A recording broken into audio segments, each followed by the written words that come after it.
Last week, I was the only person in the Zoom meeting with my video on. What are we talking about or what's going on? Had to listen to someone go to the bathroom. One of the leaders actually fell asleep and was snoring.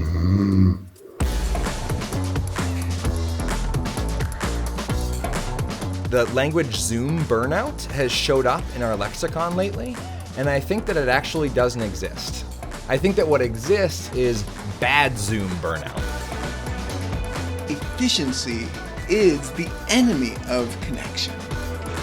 There is lots of humanity that is lost in translation when we teleport through this black hole.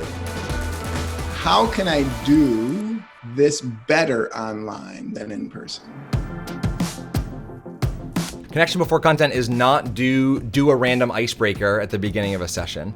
Connection before content has to connect to the purpose of why you are here in this moment. Once people are connected, they can lean forward in such a way that they want to make a difference and they will want to contribute. The gift that all being remote has given us is we have an entire context all around us that we can interact and engage with.